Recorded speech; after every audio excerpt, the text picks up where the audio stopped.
करते हैं पहले conservation of wild life and forest के बारे में या फॉरेस्ट एंड वाइल्ड लाइफ के बारे में। इससे पहले हम इसकी तरफ पढ़े, हमारे पास कुछ टर्म्स हैं जिनको जानना हमारे लिए जरूरी है। सबसे पहले टर्म हमारे पास है बायोडाइवर्सिटी। हम लोग हमारे आसपास देखते हैं बहुत सारे variety of plants and animals है ना। ये सारे प्लांट्स एंड एनिमल्स एक दूसरे से किसी न किसी तरीके से जुड़े होते हैं, इंटररिलेटेड होते हैं, फूड चेन से, फूड वेब से, और साथ ही साथ ये अपने एनवायरनमेंट से, यानी हमारा जो ये एनवायरनमेंट है ये इससे भी जुड़े होते हैं। तो बायोडाइवर्सिटी की डेफिनेशन कहती है biodiversity is sum total of variety of plants and animals, their interrelationships and their relationship with the environment. अब दूसरी टर्म हमारे पास है बायोस्फीयर। बायो का मतलब होता है लाइफ और स्फीयर का मतलब होता है सर्कल, यानी स्फीयर एक बॉल है जैसे, वैसे स्फीयर। हमारी अर्थ में बायोस्फीयर का मतलब क्या हुआ? बायोस्फीयर अर्थ का वो हिस्सा है जहां पर लाइफ पॉसिबल है। The part of earth which supports life is termed as biosphere. फिर वो पार्ट एटमॉस्फेयर का है, फिर वो पार्ट हाइड्रोस्फीयर का है, या फिर वो पार्ट लिथोस्फीयर का है। किसी का भी है तीनों में से।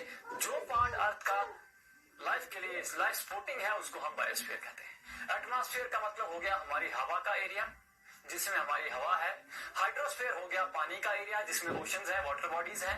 और लिथोस्फीयर हो गया जिसमें हमारी ये खुश्की जमीन है। ठीक है। अब तीसरी डेफिनेशन हमारे पास है फ्लोरा। ये जो फ्लोरा है, फ्लोरा का मतलब होता है वैरायटी ऑफ प्लांट्स।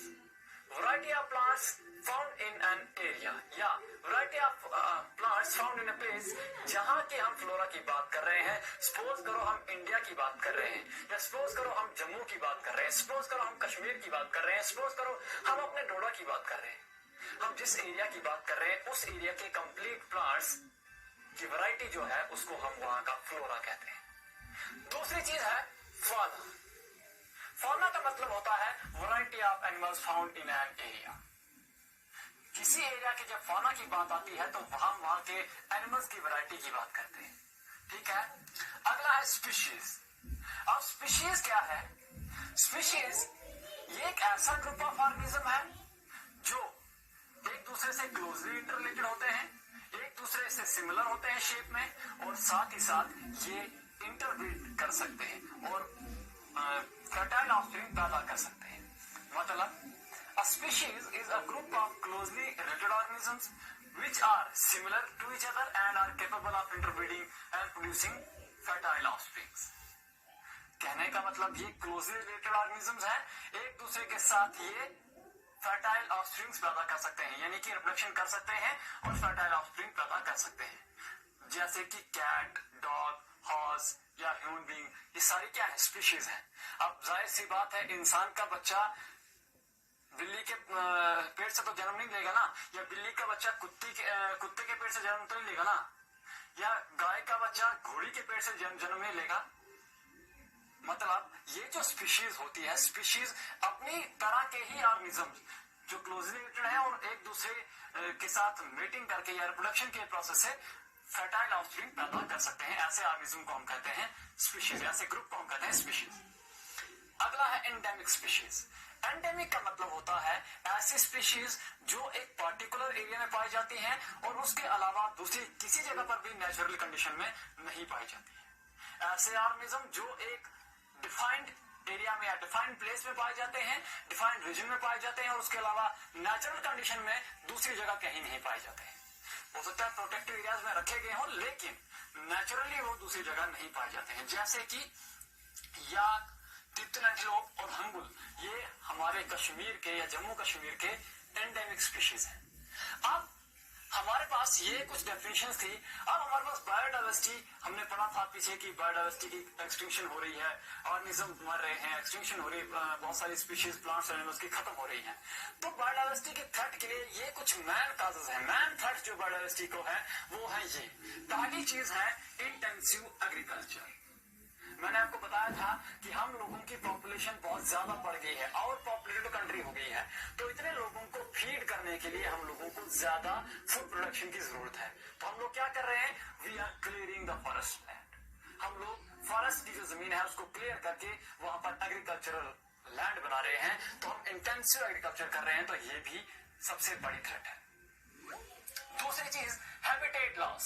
अब हैबिटेट लॉस क्या होता है? मैंने कहा था हैबिटेट होता है द लिविंग और dwelling place of an organism. इसका लॉस कैसे हो रहा है? जब हम डिफॉरेस्टेशन कर रहे हैं तो उस फॉरेस्ट में बहुत सारे प्लांट्स, बहुत सारे एनिमल्स जो वहां रहते हैं, बहुत सारे एनिमल्स, बहुत सारे बर्ड्स जो वहां रह रहे हैं, उनका घर उनसे छिन गया। तो हो सकता है वो वहां जाकर किसी दूसरे एनवायरमेंट में सर्वाइव ना कर पाए। तो उससे क्या हो रहा है? वो खत्म हो रहे हैं। उसके बाद है ओवर पॉपुलेशन। तीसरी चीज है ओवर पॉपुलेशन। ये रूट कॉज है, क्योंकि ओवर पॉपुलेशन से ही बाकी सारी चीजें पैदा हो रही है। हम लोगों को ज्यादा खाने की जरूरत पड़ती है और पॉपुलेशन से, ज्यादा जगह की जरूरत पड़ रही है और पॉपुलेशन से। तो ये बाकी जो चीजें हैं ये सारी इस और पॉपुलेशन का ही नतीजा है। अगला है पोल्यूशन। अब पोल्यूशन कैसे हो रहा है? हम लोग एक्सेसिव फॉसिल फ्यूल का इस्तेमाल कर रहे हैं और बाकी सारी चीजें, जो बहुत सारी गंदगी आ रही है। यानी कि मैंने कहा कि पॉपुलेशन एक रूट काज है, उससे बाकी सारी चीजें। अब हम पोल्यूशन को भी इससे जोड़ सकते हैं, क्योंकि पॉपुलेशन बढ़ रही है तो पोल्यूशन भी बढ़ रहा है, गाड़ियां बढ़ रही हैं, हर चीज बढ़ रही है, तो पोल्यूटिंग सब्सटेंसेस बढ़ रहे हैं तो पोल्यूशन बढ़ रहा है। अब हम लोग अपने बायोडाइवर्सिटी को, अपने फॉरेस्ट और वाइल्ड लाइफ को बचा सकते हैं कुछ स्टेप्स फॉलो करके। पहली चीज, हम लोगों को अनऑथराइज कटिंग ऑफ ट्रीज पे कंप्लीट बैन लगा देना चाहिए, टोटल बैन। चाहे वो ट्रेड के लिए है, चाहे वो फॉरेस्ट फायर के लिए है। अनऑथराइज कटिंग जो है उसको बैन कर दो, ट्रीज बचे रहेंगे, फॉरेस्ट बचे रहेंगे। दूसरी चीज, अब ऐसा तो नहीं है कि फॉरेस्ट से जो हमको लकड़ी मिलती है उसकी जरूरत नहीं पड़ेगी। लकड़ी की जरूरत तो पड़ती है, फर्नीचर, बाकी सारी चीजें, बहुत सारी चीजें बनाने के लिए पड़ती है। तो हम ऑथराइज कटिंग करते हैं, गवर्नमेंट ऑथराइज करती है कि हाँ पेड़ों को काटो। लेकिन अगर हमें ऑथराइज कटिंग करनी भी है तो उस केस में हम लोगों को इक्वल नंबर ऑफ ट्रीज को प्लांट करके, उनकी केयर करके उनको ग्रो करना चाहिए, ताकि क्या हो, बैलेंस बना रहे। ऐसा ना हो कि डिफॉरेस्टेशन हो गई, पेड़ खत्म हो जाएं। अगर पेड़ कट रहे हैं ऑथराइज कटिंग के तहत तो नए पेड़ लगने चाहिए ताकि बैलेंस बना रहे। Protect forest fires. हम लोगों को फॉरेस्ट फायर से अपने फॉरेस्ट को बचाना चाहिए। कैसे बचा सकते हैं? हम लोगों को फायर एक्सटिंग्विशिंग सॉल्यूशंस का इस्तेमाल करना चाहिए या स्ट्रॉन्ग ब्लोअर्स का इस्तेमाल करना चाहिए, जिससे हम आग की या फायर की जो डायरेक्शन है, विंड की डायरेक्शन बदल कर दूसरी तरफ ले जाएं, ताकि आग जो है जंगल में फैले ना। ठीक है। अगला है पोचिंग शुड बी बैन्ड। अब पोचिंग क्या होता है? पोचिंग होता है इलीगल कैप्चरिंग और killing of animals for benefit. हम लोग क्या करते हैं, बहुत सारे लोग ऐसा करते हैं कि जानवरों को मारते हैं, उनकी चमड़ी बेचते हैं, उनके जैसे हाथी को उसके दांतों के लिए मारा जाता है। तो उससे क्या होता है? उससे वो स्पीशीज खत्म हो रही है, उससे वो एनिमल्स खत्म हो रहे हैं। तो ये जो है इस पे कंप्लीट बैन होना चाहिए। अगर कोई पकड़ा जाता है उसको सख्त से सख्त सजा दी जाए, तब जाकर इन चीजों पे कंट्रोल हो सकता है। और ये एक प्राइमरी स्टेप है जो लास्ट वाला है, इन सिटू कंजर्वेशन। इन सिटू कंजर्वेशन का मतलब क्या होता है? इन सिटू कंजर्वेशन का मतलब होता है उसको किसी भी लिविंग ऑर्गेनिज्म या किसी भी प्लांट या एनिमल को उसके नेचुरल हैबिटेट में ही प्रिजर्व करना, नेचुरल हैबिटेट में ही उसकी प्रोटेक्शन करना। इसको हम कहते हैं इन सिटू कंजर्वेशन। इसके लिए हमारे पास कुछ रिजर्व है या हमारे पास कुछ प्रोटेक्टेड एरियाज होते हैं, जैसे बायोस्फीयर रिजर्व है, जैसे नेशनल पार्क्स हैं, जैसे वाइल्ड लाइफ सेंचुरीज हैं। तो हम इनमें से बायोस्फीयर रिजर्व के बारे में आज बात करने वाले हैं। तो चलिए अब हम बायोस्फीयर रिजर्व की ही बात करते हैं कि बायोस्फीयर रिजर्व क्या चीज है। तो जैसे कि हमने पढ़ा कि इन सिटू कंजर्वेशन करके हम वाइल्ड लाइफ को या फॉरेस्ट को बचा सकते हैं। अब इन सिटू कंजर्वेशन करने का मतलब क्या है? मैंने आपको पहले ही बता दिया कि इन सिटू कंजर्वेशन का मतलब होता है उन ऑर्गेनिज्म को, प्लांट्स को या एनिमल्स को उनके नेचुरल हैबिटेट में बचाना। उसको कहते हैं इन सिटू कंजर्वेशन। कैसे करते हैं हम? इसके लिए हम प्रोटेक्टेड एरियाज डिमार्केट करते हैं, हम एरियाज को प्रोटेक्ट करते हैं, एरियाज को, बहुत बड़े बड़े एरियाज को डिमार्केट करते हैं और उनको, उनमें जो इलीगल कोई भी काम है तो उसको हम, एक्सप्लॉयटेशन है एक तरह से, तो उसको हम बैन कर देते हैं। अब सबसे पहला जो प्रोटेक्टेड एरिया हम पढ़ने वाले हैं ये है बायोस्फीयर रिजर्व। बायोस्फीयर रिजर्व क्या चीज है? इट्स अ वास्ट एरिया, एक बहुत बड़ा एरिया है। प्राइमरी जो इसका काम है वो प्रोटेक्शन ऑफ बायोडाइवर्सिटी है, लेकिन साथ ही साथ ये वहां पर रहने वाले ट्राइबल्स के लाइफस्टाइल और उनके कल्चर को भी प्रिजर्व करता है, प्रोटेक्ट करता है। हम इसकी डेफिनेशन यहाँ से देखते हैं। Biosphere reserve it is a vast area meant for protection of biodiversity. Primary इसका काम प्रोटेक्शन ऑफ बायोडाइवर्सिटी है and traditional lifestyle and culture of tribals living there. लेकिन साथ ही साथ ये वहां पर रहने वाले ट्राइबल्स के कल्चर और ट्रेडिशन को भी प्रोटेक्ट करता है। अब बायोस्फीयर रिजर्व के 3 जोन्स हैं, यानी कि इसके 3 एरियाज हैं। एरियाज का मतलब इसके 3 स्फीयर्स हम कह सकते हैं, 3 लेयर्स हम कह सकते हैं। अब इसमें 3 जोन्स होते हैं। जो इनर मोस्ट है, सबसे अंदर वाला, इसको हम कहते हैं कोर जोन। इसको हम कहते हैं कोर जोन। अंदर जो है उसको हम कोर कहते हैं, जैसे अर्थ का अंडर मोस्ट जो पोर्शन है उसको हम कोर कहते हैं। यहाँ पे जो इनर मोस्ट जो इसका जोन है उसको हम कहते हैं कोर जोन। इसका काम जो है वो स्ट्रिक्टली सिर्फ ये है कि यहाँ पर प्रोटेक्शन की जाती है wild life. It is strictly made for protection and conservation of wild life. यहाँ पर किसी तरह की कोई भी ह्यूमन एक्टिविटी अलाउड नहीं है। No human activity is permitted in this zone. ठीक है। दूसरा जो हमारे पास जोन है, ये है दूसरा जोन, इसको हम कहते हैं बफर जोन। यहाँ पर ये बायोस्फीयर रिजर्व की मैंने एक डायग्रामेटिक पिक्चर बनाई है। तो देखिए दूसरा जो जोन है ये कौन सा है, ये है बफर जोन। बफर जोन जो होता है इसमें लिमिटेड ह्यूमन एक्टिविटी परमिटेड होती है। लिमिटेड ह्यूमन एक्टिविटी, लेकिन किसके लिए? सिर्फ एजुकेशनल पर्पस के लिए, रिसर्च पर्पस के लिए और टूरिज्म के लिए। वो भी अगर वो किसी तरह का कोई नुकसान एनवायरनमेंट को या किसी तरह का वाइल्ड लाइफ या प्लांट्स को कोई नुकसान ना पहुंचाए तो लिमिटेड ह्यूमन एक्टिविटीज में परमिटेड है।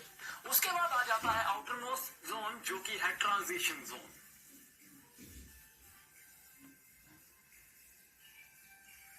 इसमें मल्टीपल ह्यूमन एक्टिविटीज अलाउड है। यहाँ पर ह्यूमन सेटलमेंट्स भी होती हैं। जो ट्राइबल्स रहते हैं, जो लोग रहते हैं वहां पर जंगलों के आसपास, तो वो ट्राइबल्स ह्यूमन सेटलमेंट्स भी यहाँ पर अलाउड है। साथ ही साथ यहाँ पर उनको क्रॉपिंग कल्टीवेशन करने का भी दिया जाता है, परमिशन उनको दी जाती है कि वो वहाँ कल्टीवेशन ऑफ क्रॉप्स कर सकते हैं, प्रोवाइडेड कि वो वहाँ के फॉरेस्ट और वहाँ के एनिमल्स जो है, वाइल्ड लाइफ जो है, उनको नुकसान ना पहुंचाए। लेकिन किसी भी तरह की कोई भी commercial exploitation of natural resource biosphere reserve से प्रोहिबिटेड है। हम किसी भी तरह की कोई भी कमर्शियल एक्सप्लॉयटेशन नहीं कर सकते हैं बायोस्फीयर रिजर्व से। अब बायोस्फीयर रिजर्व बहुत हैं, हम कुछ एग्जांपल्स यहाँ पर मैंने यहाँ लिखी हुई है। Pachmarhi biosphere reserve, Simlipal biosphere reserve, Kanha biosphere reserve, Sundarbans biosphere reserve, Kaziranga biosphere reserve and great Nicobar biosphere reserve. ये कुछ एग्जांपल्स हैं बायोस्फीयर रिजर्व के। अब फंक्शंस क्या है, बायोस्फीयर रिजर्व का क्या फंक्शन है, इससे क्या फायदा है? पहली चीज कि ये उस एरिया की बायोडाइवर्सिटी को कंजर्व करता है, वाइल्ड लाइफ को कंजर्व करता है। First. Second, it is preserving rich biodiversity, यानी कि ये बायोडाइवर्सिटी को रिच कर रहा है, क्योंकि जब एक्सप्लॉयटेशन नहीं होगी तो क्या होगा, बायोडाइवर्सिटी बढ़ेगी, variety of plants and animals बढ़ेगी, है ना। तो बायोडाइवर्सिटी रिच हो रही है due to biosphere reserve. Lifestyle को मेंटेन कर रहा है, जो उन लोगों का जो वहां पर रह रहे हैं उनके लाइफस्टाइल को भी ये मेंटेन कर रहा है। अगला है प्रिवेंट कमर्शियल एक्सप्लॉयटेशन। किसी भी तरह की कोई भी एक्सप्लॉयटेशन नेचुरल रिसोर्स की वहां से प्रोहिबिटेड है। तो इससे क्या हो रहा है कि वहां से कोई भी एक्सप्लॉयटेशन नहीं हो रही है, बचा रहा है एक्सप्लॉयटेशन से हमारी नेचुरल वाइल्ड लाइफ और फॉरेस्ट को। उसके बाद इकोलॉजिकल बैलेंस मेंटेन कर रहा है, उसके आसपास जो भी इकोसिस्टम है, वहां पर जो भी इकोसिस्टम है उस एरियाज में, उनको इकोलॉजिकल बैलेंस प्रोवाइड कर रहा है, इकोलॉजिकल बैलेंस मेंटेन कर रहा है वहां पर। और साथ ही साथ ये अपॉर्चुनिटीज प्रोवाइड कर रहा है रिसर्च के लिए, टूरिज्म के लिए और साथ ही साथ एनवायरमेंटल एजुकेशन के लिए। तो ये है बायोस्फीयर रिजर्व। तो आज की क्लास में इतना ही, फिर मिलते हैं एक नई क्लास में।